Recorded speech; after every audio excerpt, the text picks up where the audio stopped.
Donc quand je suis rentré, donc j'avais 17 ans, jusqu'à l'armée, donc j'étais en fabrication, donc en menuiserie.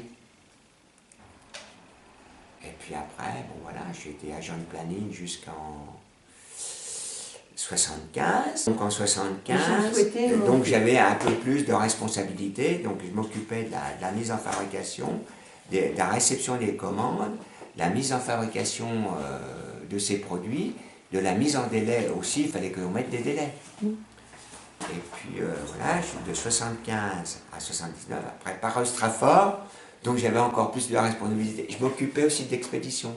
Je m'occupais de la prise de commande à l'expédition du produit. 29 ans.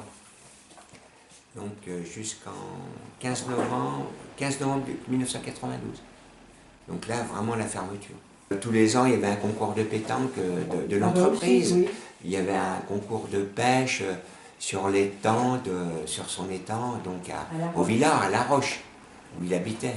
Bon, on était leader national, on a été, avant, maintenant, mon leader national, je sais, bon, ça devait être toujours la ligne Roset. Oui. Ouais, au niveau, nous, on était avant là. On avait Crozatier, Lévitan, Roche-Beaubois, dans les plus connus. Les aéroports de Paris, on a travaillé aussi. Celle-là, c'était au niveau collectif. On exportait surtout en Europe. Et on avait donc Charles Bernard avait des licenciés, donc ils vendaient les produits les plus courants, donc avec sous licence, au Canada, au Japon, en Colombie, en Allemagne aussi, aux États-Unis. Les jeans d'Olivier Mourgue, bon, les patates de Jodot. En collectivité, on avait donc les Chasilets. On achetait chez les tanneurs autrichiens. Par exemple, un fauteuil super confort, il nous fallait 10 mètres carrés de cuir. Il fallait qu'il n'y ait pas d'imperfection sur ces fauteuils-là. Vu le prix que c'était vendu, c'était Pierre Fray pour tout ce qui était super confort, yoga, c'était des tissus, on n'avait que des gros distributeurs. C'est-à-dire on faisait que des structures métalliques. Hein, donc métal aussi bien pour la tôle, structure, donc soudage, coupe-tube, après cintrage, ces métiers-là, soudage. Toutes les armatures, les structures étaient peintes.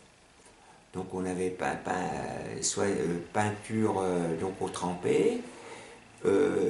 Concernant l'épiètement c'était de la poudre, c'était par électrostatique. Et puis ce qui est couture, bon, surjetage, et puis couture de finition. Après on avait le métier d'habillage, et après on avait le métier de montage des éléments les uns avec les autres. Il y avait une unité pour la formation des coutures, des couturières. À l'époque, à Tournu, il y avait une usine qui s'appelait Les Bleus, qui était à Ressornay. Et beaucoup de filles, bon, comme Airborne payait beaucoup plus, venaient travailler chez Airborne, mais bon, elles savaient coudre des bleus de travail. Mais il fallait les former pour coudre des sièges d'ameublement ou des sièges de collectivité.